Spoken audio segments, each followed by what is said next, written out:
নমস্কার বন্ধুরা, যাদের আমরা প্রতিদিন দেখি, যাদের কথা আমরা প্রতিদিন শুনি, তাদের অচেনা অজানা কথা নিয়ে অন্তর্কথা। নমস্কার, আমি নন্দিনী। শুরু করছি আজকের অন্তর্কথা।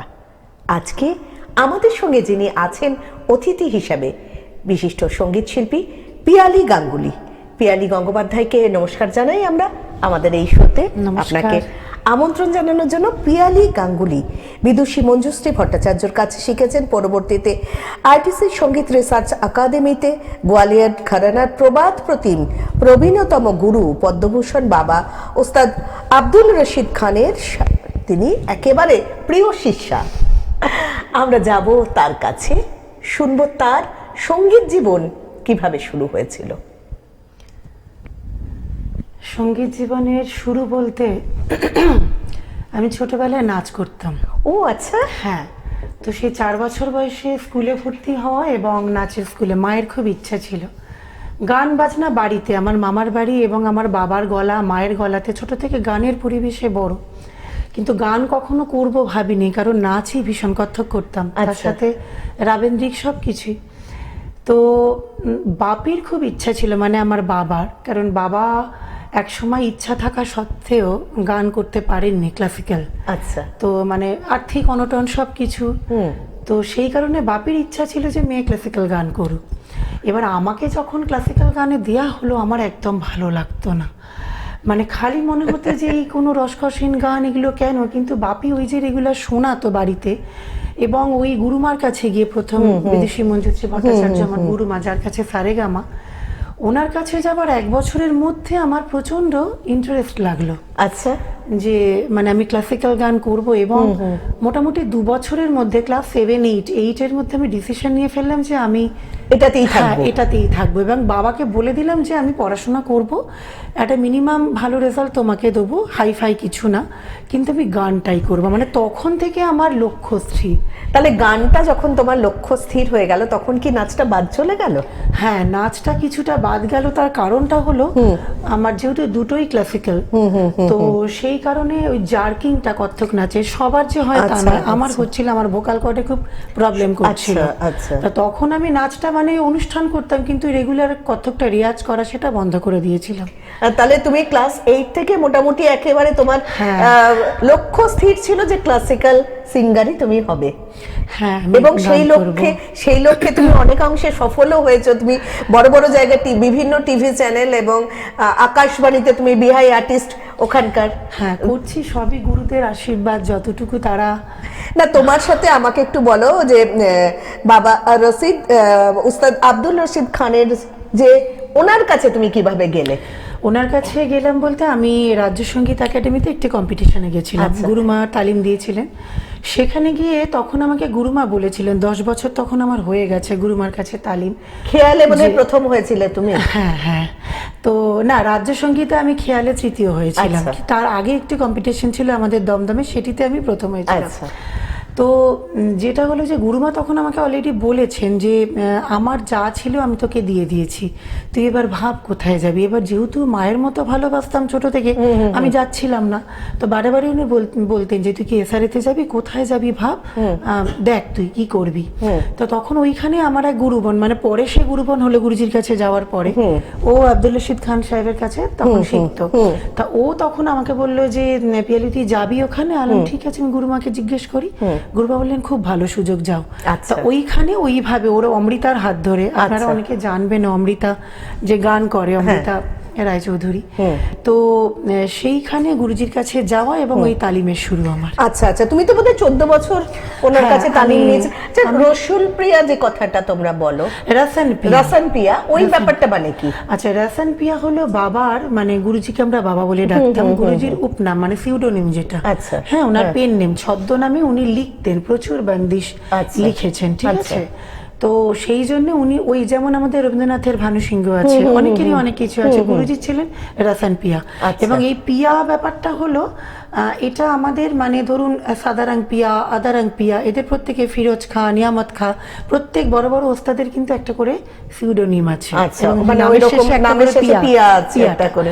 তো সেই জন্য বাবার হলো রতন পিয়া। আচ্ছা, এবং আচ্ছা। উনি সেই নামেতে প্রচুর বন্দিশও লিখেছেন। আচ্ছা। সেই নামেই উনি পরিচিত।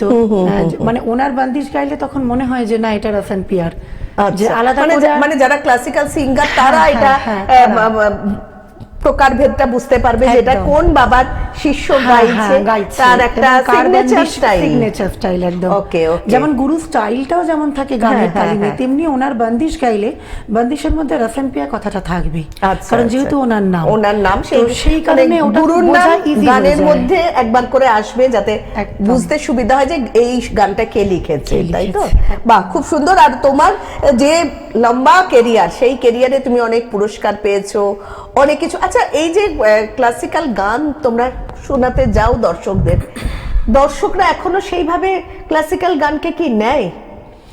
হ্যাঁ, এইটা একটা খুব মানে লাখ কথার প্রশ্ন। এখন যা যুগ মানসিকতা পড়েছে, ক্লাসিক্যাল গান অবশ্যই নিচ্ছে, কিন্তু তারও একটা অ্যাডাপ্টেশন হয়েছে। আচ্ছা, মানে কিরকম ধরুন, adaptation আগে বলো? আমি বলছি, আগে ঘরোয়া অনুষ্ঠান হোক, যেখানে হোক, মাঠের মধ্যে আমরা আরো মানে 20 বছর আগের কথা, 15 বছর 25 বছর আগের কথা বলছি, তখন যেমন যেখানেই ক্লাসিক্যাল অনুষ্ঠান হচ্ছে মানুষ কিন্তু সব রকম ভাবে সব বয়সী ধৈর্য ধরে শুনতো। এবং আমরা ধরুন একটা যেটা বিলম্বিত খেয়াল আছে বা আলাপ আছে, সেটা আমরা দীর্ঘক্ষণ করতে পারতাম। এখন কি হয়েছে, এখন নিউ জেনারেশন ক্লাসিক্যাল করছে, যেমন আমার মেয়ে, আমার প্রচুর স্টুডেন্ট, কিন্তু এদের মধ্যে না ধৈর্য ব্যাপারটা কমে গেছে। যার জন্য কি হচ্ছে, সব অনুষ্ঠানে স্পেশাল কিছু কনফারেন্স আছে যেগুলোতে ধৈর্য ধরে আমরা ক্লাসিক্যাল বা মিউজিক কনফারেন্স আছে, বা ভবানীপুর সঙ্গীত সম্মেলন বা আরো অনেক কিছু আছে, উত্তরপাড়াতেও একটা এরকম উত্তরপাড়াতেও ভালো আছে। হ্যাঁ। তো সেখানে বা এমনিতেও ধরুন ঘরোয়া অনেক জায়গা আছে যেখানে আমরা মানে ক্লাসিক্যাল গানটা করছি, সেভাবে শুধুমাত্র সেখানে ক্লাসিক্যাল গানের শ্রোতা। কিন্তু বেশিরভাগ জায়গায় কি আছে, তারা বেশিক্ষণ ধরে ধরুন 40 মিনিট ধরে একটা খেয়াল শুনতে চাইছে না। তখন হয়তো আমাদের কি করতে হয়, যে 20 মিনিটের মধ্যে খেয়ালটা শেষ করে তারপর সেমি ক্লাসিক্যালের দিকে চলে যেতে হয়, একটু ঠুমরি দাদরা, চৈতি কাজরি, এইরকম আর কি। তো কিন্তু আছে ক্লাসিক্যাল গানের শ্রোতা, আগেও ছিল, এখনো আছে। এখন হয়তো তার মধ্যে আমি বলবো 50% কি 60% শ্রোতার হয়তো মন পরিবর্তন হয়েছে, এবং অনেকে ফিউশন মিউজিক চাইছে। ফিউশন মানে রবি ঠাকুরের গানের সাথে, সেই রাগের সাথে, তার সাথে কবিতার অথবা নজরুলের, যে এগুলো আমাকেও কিছু কিছু ক্ষেত্রে করতে হয়, কারণ স্টুডেন্টদের ধরুন কোনো স্টুডেন্ট বেসিক হলো ক্লাসিক্যাল, মানে ক্লাসিক্যাল না শিখলে কোনো গানই হবে না।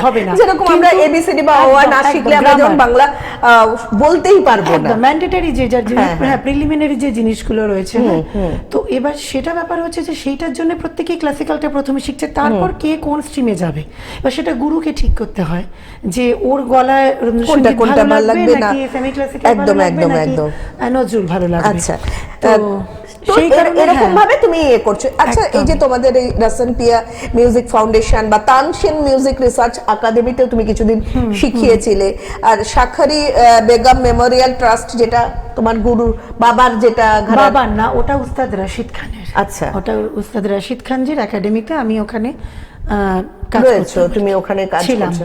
আর তোমার নিজস্ব তো একটা ঘর মানে তৈরি করেছো? হ্যাঁ, আমার নিজস্ব সেটা হলো যে রশিদ খানজি চলে গেলেন যখন 2024 জানুয়ারিতে, তো আমি তারপরে আমি চাকরিটা ছেড়ে দিলাম, কারণ উনি আমাকে তো নিয়ে গেছিলেন, এবং উনি চলে যাবার পর আমার মনটাও ভেঙে যায় ভীষণভাবে। আচ্ছা, যে ওনার একাডেমিতে মিস করব, ওনার ছত্রছায়া ছিলাম, তো আমি ছেড়ে দিয়ে আমি নিজেই একটি একাডেমি করার চেষ্টা করেছি এবং করছি। আচ্ছা, সেটা তুমি কোথায় করছো? তোমার বাড়িতে? সেটা হ্যাঁ, আমার বাড়িতেই আপাতত ক্লাস হয়, এবং কলকাতার আরো 2-1টি জায়গায়, ধরুন সাউথে হয় কোথাও, হয়তো বা সেন্ট্রালে, সেখানেও কারুর বাড়িতে কোথাও জায়গা পেলাম, সেখানে ক্লাস হয়।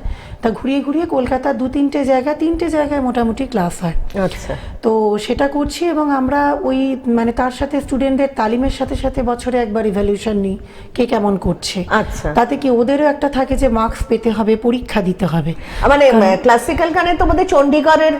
হ্যাঁ, আমি কোনো আলাদা করে, যেমন আমি নিজেও আগে তুমি তো চণ্ডীগড়ের বিশারদ, আবার- তুমি তো হ্যাঁ, সঙ্গীত বিশারদ আমি ওখানকার। সেভাবে কোনো যেটাকে সেন্টার নেওয়া বলে আমি হ্যাঁ। সেখানে নিইনি, কিন্তু আমার নিজস্ব একটা ঘরানা করেছি আমি। আচ্ছা। শাস্ত্রীয় কলা সংসদের আন্ডারেই তারা সার্টিফিকেট পাচ্ছে, আচ্ছা। তারা ওই আন্ডারেতেই তারা এক্সাম দিচ্ছে। যেরকম তোমার বাবার একটা রাসানপিয়া নাম, রাসানপিয়া মিউজিক তোমার ফাউন্ডেশন। তোমার সেরকম কি কোনো বিশেষ, হ্যাঁ, বিশেষ বলতে মানে আমি ধরো আমি ওই ইয়েতে বলছি যে আমরা যেটা দেখে ওনার ঘরানা বুঝবো, তা আমরা কি তোমার ঘরানাটাও সেটা দেখে বুঝবো? হ্যাঁ, আমার ঘরানাটা যেটা দেখে বোঝা হলো আমার ঘরানার, এবং আমার ঘরানা বলতে কি মানে ঘরানা তৈরি করবে এত বড় যোগ্যতা আমার আছে বলে আমি কখনোই মনে না, করি তুমি না। খুব এটা ভালো, আমার- তুমি খুব ভালো এখন যারা শাস্ত্রীয় সঙ্গীত গাইছে তাদের মধ্যে অন্যতম, এটা আমি কেন, না, দর্শক সেটা- বন্ধুরা সেটা জানেন সেটা। দর্শক শ্রোতারা হয়তো বলেন, কিন্তু আমি নিজেকে এখনো ছাত্রী মনে করি উচ্চাঙ্গ কিন্তু সঙ্গীতে, সবার এবং আমরা এখনো- চিরকালই ছাত্রী, যতদিন একদম। বাঁচবো ততদিন এবং আমরা আমি সবার ছাত্রছাত্রী থেকে ঘরানা যাবো। বলতে গেলে কি আমি নাম দিয়েছি শাস্ত্রীয় কলা সংসদ, কিন্তু সেখানে যখন সার্টিফিকেট দিই আমি, সার্টিফিকেটে আমার কিন্তু বা এমনি যে যখন আমি সাইটেশন দিচ্ছি কাউকে অনুষ্ঠানে আমি যখন করি, তখন কিন্তু গুরুদের ছবি থাকে, বা স্টেজে যখন আমি অনুষ্ঠান করি তখন আমার দুই গুরুর তোমার গুরুমা এবং গুরু গুরুমা দুজনে। এবং হ্যাঁ আমি সেটা করি। আর সেখানে আর ঘরানা বলতে যেটা হলো যে আমি আগে ছিলাম বিষ্ণুপুর ঘরানায় গুরুমার কাছে, তারপরে তো পুরোপুরি গুরুজি প্রায় ধুয়েই দিয়েছেন, গোয়ালিয়র ঘরানায় নিয়ে নিলেন। এবার যেটা ব্যাপার হলো যে এখন আমার মধ্যে ম্যাক্সিমামটাই গোয়ালিয়র, মানে বিষ্ণুপুর ঘরানা কি কমে গেছে তোমার? হ্যাঁ, অনেকটাই কমে গেছে। ঠিক আছে, তো সেটা গুরুজি বলেছিলেন যে তোকে আমি গোয়ালিয়রে, তোর স্টাইল যেরকম গোয়ালিয়রে তোর ভালো লাগবে, পুরোপুরি উনি ওই স্টাইলে। এবার যেটা হবে আমার যে স্টুডেন্টরা বেরোবে তারা তাহলে গোয়ালিয়র, গোয়ালিয়র এবং তাদের মধ্যে কোথাও বিষ্ণুপুর ঘরানা কিন্তু থাকবে, মিলেমিশে রয়েছে। মিলেমিশে থাকবে। কারণ তুমি দুজন গুরুরই মানে ছত্র ছায়ায় ছিলে যেহেতু, একদম। সেই জন্য দুটো ঘরানার কোথাও গিয়ে যেন মিশে নতুন কিছু তৈরি হচ্ছে। তা এই যে ফিউশনের কথা তুমি একটু আগেই বললে, যে এখন অনেকেই কাজ করতে গিয়ে বলছে না পুরো ক্লাসিক্যাল নেব না, খানিকটা ফিউশনও তার মধ্যে অ্যাড করব। এই ফিউশন অ্যাডটা তোমরা কিভাবে করছো? ধরো একটা রবীন্দ্রসঙ্গীতে রাগ জয় জয়ন্তীর ওপর কোন একটা রবীন্দ্রসঙ্গীত আছে, তাহলে তোমরা যখন বন্দিশ গাইবে বা কিছু করবে তখন তোমরা রবীন্দ্রসঙ্গীতটাকে কি নিচ্ছ নাকি শুধুই ওইটা নিচ্ছ? না, অবশ্যই রবি ঠাকুরের গানটাকে নিচ্ছি, কারণ তা না হলে তো হবে না। আচ্ছা, রবীন্দ্রসঙ্গীতের খানিকটা নিয়ে তোমরা ওই জয় জয়ন্তীর ওপর তোমাদের, মানে ধরুন আমরা এভাবে আমরা পাঞ্চিংটা করি অনেক সময়, সেটা ভ্যারি করে গানের টেম্পারামেন্ট কিরকম। মানে গানটা হয়তো জয়জয়ন্তীতে আছে কিন্তু তার কথা যেরকম আছে, সেখানে হয়তো দ্রুতের কোনো বন্দিশ যাবে না, হয়তো বিলম্বিতের বা মধ্যলয়ের কোনো বন্দিশ যাবে, সেখানে সেটা করা হলো, বা শুধুমাত্র রাগের আলাপ দেওয়া হলো। ধরো ভৈরবী যদি হয়, ভৈরবী, এবার গানের টেম্পারামেন্ট বুঝে আমাকে বন্দিশ চয়েস করতে হবে, এবং আদৌ বন্দিশ হবে কি শুধুমাত্র আলাপ হবে বা শুধুমাত্র বিস্তার হবে, সেটা গানটার উপর নির্ভর করছে। তখন আমি রবীন্দ্রসঙ্গীতকে কিন্তু প্রাধান্য দেব ফিউশন মিউজিকে, কারণ গানটা ওখানে যেন ক্লাসিক্যালের জন্য রবি ঠাকুরের গানটা যেন ঢেকে না যায়। হ্যাঁ, এখন এরকম অনেকই রবি ঠাকুরের গান আমরা শুনতে পাচ্ছি, খানিকটা আলাপ করছে করে আবার ফিরে আসছে, সেটাও আমরা করি। হয়তো প্রথমে রবি ঠাকুরের আমরা আলাপটা করলাম ক্লাসিক্যালের, তারপরে রবি ঠাকুরের গানের আমরা অস্থায়ীটা নিলাম, দেন আমরা হয়তো একটা বান্দিশ নিলাম, তারপর আবার রবি ঠাকুরের গানে অন্তরা নিলাম, এভাবে আমরা মিক্সচারটা করি। তবে সবটাই ডিপেন্ড করে ফিউশনটা আমি গানের টেম্পারামেন্ট কি আছে, রাগ কি আছে তার উপরে। মানে সব গানেতে বা সব রাগের ওপরে একরকম ট্রিটমেন্ট করা যাবে না। আচ্ছা, সেটা বুঝে করতে হবে, কারণ একরকম ট্রিটমেন্ট করলে তো রবি ঠাকুর একরকম নয়। এবং ধরুন একটা বন্দিশ আমার আছে, হয়তো তাতে হয়তো কিছু হলো রাতের কথা আছে কোনোভাবে, কিন্তু বন্দিশটি মানে হয়তো রবি ঠাকুরের গানের মধ্যে সেখানে আমি দেখছি বিকেলের কথা বা দুপুরের কথা, তখন আমাকে সেই রকম বন্দিশ নিতে হবে যাতে ওই টেম্পারামেন্টটা মেলে, দুপুরের বিকেলের কথার সাথে যায়। বা হয়তো বিরহের গান আছে, সেখানে আমি কোনো খুশির বন্দিশ করতে পারবো না, ঠিক আছে, বা হয়তো আনন্দের গান আছে, সেখানে আমি কখনো কিন্তু বিরহের কোনো বন্দিশ আমি নিতে পারবো না। তো সেটাই সবটাই ডিপেন্ড করে যখন ফিউশন করছি আমার মেন গানটা কি আছে, আমি কার সাথে ফিউশন করছি, সেখানে কিন্তু ক্লাসিক্যালের থেকে রবি ঠাকুরের গান প্রাধান্য বেশি, অথবা নজরুল যেখানে করছি। নজরুল হতে পারে, আধুনিক হতে পারে, সব রকম গানই, দ্বিজেন্দ্র গীতি হতে পারে, যে কোনো গানের ক্ষেত্রে। ক্লাসিক্যালের তো নিজস্ব একটা রয়েছে, একদম রবি ঠাকুরেরও আছে, কিন্তু যখন মিক্স করছি তখন সেটা আমাকে ভাবতে হবে যে দুটোর মধ্যে যাতে কোনো ক্ল্যাশিংটা না হয়। তুমি তো বিভিন্ন জায়গায় বিভিন্ন সময় অনুষ্ঠান করতে যাও, এবার তুমি একটা কোনো অনুষ্ঠানে গেছো যেখানে তোমার খুব ভালো একটা স্মৃতি মনে পড়ছে সেই অনুষ্ঠানকে কেন্দ্র করে? আমার স্মৃতি মনে পড়ছে বলতে, মানে যেটা খুব বারে বারে মনে পড়ে সেটা হলো আমি একটি অনুষ্ঠানে গান গাওয়ার পর এক ভদ্রলোক, বেশ বয়স্ক ভদ্রলোক আমার কাছে উঠে এলেন।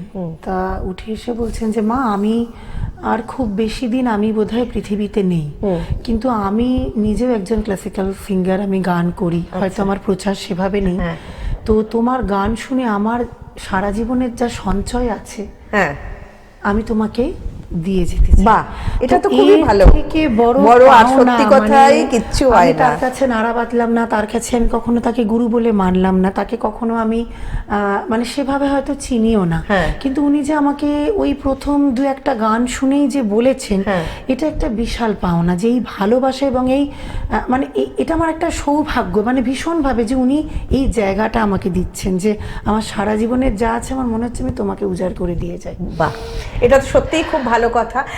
তোমার ছাত্রছাত্রীদের উদ্দেশ্যে তুমি কি বলবে? ছাত্রছাত্রীদের উদ্দেশ্যে আমি একটা কথাই বলবো, এদের এখন কেরিয়ারের ভীষণ চাপ, সত্যি। কারণ এখন যে জামানাটা পড়েছে, মানে আমাদের যুগটাও তো পেরিয়ে এসেছি আমরা, এখন সাধারণ ঘর থেকে শুধুমাত্র গান বাজনা করে কিন্তু পেট চালানো, সংসার চালানো যাবে না। এটা আমি কিন্তু একদম মানে লিখে দিতে পারি। সাধারণ ঘর থেকে এসে আমরা করেছি, কিন্তু এখন কাজে ওদের মেইন স্ট্রিম থেকে কিন্তু সরলে চলবে না। তার পাশাপাশি গানটা এবং মেইন স্ট্রিমটাকে বজায় রেখেও অনেক ছাত্রছাত্রী আমার অসাধারণভাবে গান করছে, যেমন পড়াশোনাতেও রেজাল্ট করছে তেমনি গানটাতেও। কারণ কি, একটা জিনিস করতে গেলে যে পড়াশোনা ভালো করবে তার কিন্তু অটোমেটিক্যালি এইটা গান করতে গিয়ে আরো শার্প হবে। আচ্ছা, তো সেই কারণে আমি কাউকেই বলবো না যে তোমরা 100% গানে দাও, আমি বলবো তোমরা 50% গানে দাও, 50% পড়াশোনায় দাও। আরেকটা কথা আমার মেয়েকেও তাই বলি। আরেকটা কথা যেটা আমার ভীষণভাবে মনে পড়ছে, দেখো সঙ্গীত দিয়ে কিন্তু অনেক সময় আমরা দেখেছি রোগ মুক্তি, একদম ভীষণ। সেটা কি ক্লাসিক্যাল গানের ক্ষেত্রে ভীষণ ভাবে হয়, এবং ডিপ্রেশন, ফ্রাস্ট্রেশন, শারীরিক যে কোনো অসুস্থতার না অর্ধেকটা থাকে মনে, 50% মনে থাকে। তো সেখানে একটা ভালো মিউজিক, একটা ভালো সঙ্গীত আমাদের মনকে কিন্তু সেই জায়গা থেকে টেনে বের করতে ভীষণভাবে সাহায্য করে, এবং এটা মানে প্রুভড, প্রমাণিত। এটা তোমার কাছে আমার প্রশ্ন, সেটা হচ্ছে যে তোমার প্রিয় গায়িকাকে? ক্লাসিক্যাল বলবে, ক্লাসিক্যালে বলবে? আমার প্রিয় গায়িকা বলতে গেলে আমার গুরুমা। আর যদি তোমাদের ক্লাসিক্যালের বাইরে বলি, এমনি এমনি যে সমস্ত গান আমরা বলিউডে শুনি বা টলিউডে শুনি, বা আধুনিক গানের ক্ষেত্রে তোমার কার গান শুনতে পছন্দ? শোনো কি আদৌ? হ্যাঁ, আধুনিক গান আমি শুনি বলতে র্যান্ডম ক্লাসিক্যালের মতো শুনি না, কিন্তু তাহলে তোমার গায়ক বা গায়িকা কে প্রিয়? আশাজি।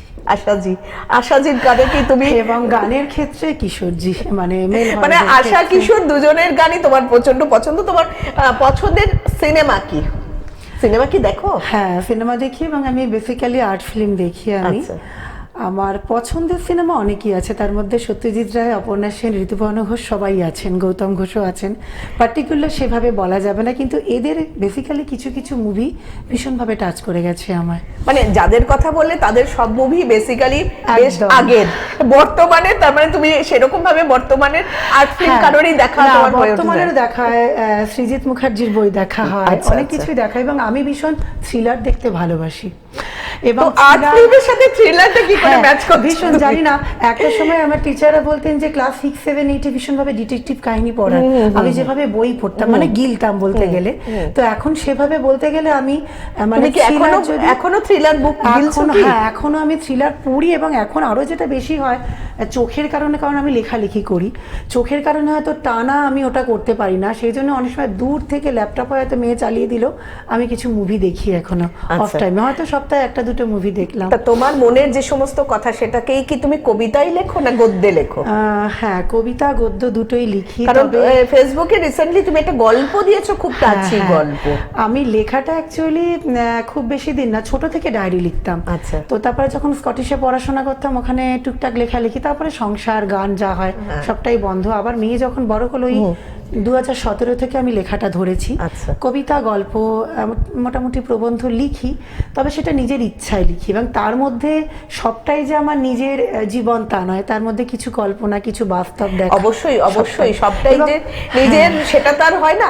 আচ্ছা, আমরা এতক্ষণ তো কথায় কথায় ছিলাম, পিয়ালি গঙ্গোপাধ্যায় আমাদের সাথে রয়েছেন, অথচ একটু সুরে সুরে থাকবো না, সেটা কিরকম যেন লাগছে। তো আমরা শেষ করব আমাদের অনুষ্ঠান, যেন কিভাবে কথায় কথায় এতটা সময় চলে গেল বুঝতে পারলাম না। আমরা পিয়ালির কাছে যাব, আমরা একটু সুরে থাকি, সুরের ছোঁয়া নিয়ে আজকের আমরা এই অনুষ্ঠানটা শেষ করব পিয়ালির একটু গানের। আর পিয়ালিকে অনেক ধন্যবাদ গ্লোবে আসার জন্য, এবং গ্লোব টিভির এই যে বিশেষ অনুষ্ঠান আমরা শুনছি বা দেখছি, এখানে এসে ভীষণ ভালো লাগছে। কথা দিদির সাথে বসেছি এবং এই টিভির আমন্ত্রণের জন্য। এবার আমরা একটু তোমার গানে গানে থাকি, পিয়ালির সুরের ছোঁয়া দিয়ে আমরা শেষ করব আমাদের আজকের এই পর্ব।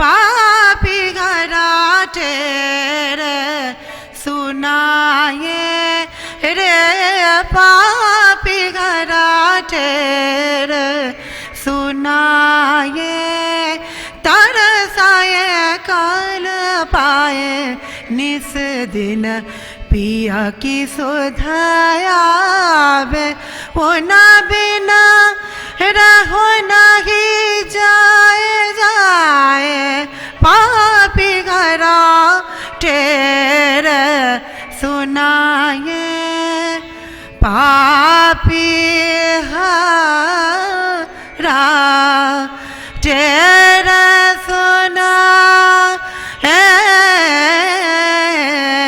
पापी हरा पापी घरा टेरे सुनाए, तेरा सुनाए तेरा, तेरा सुनाए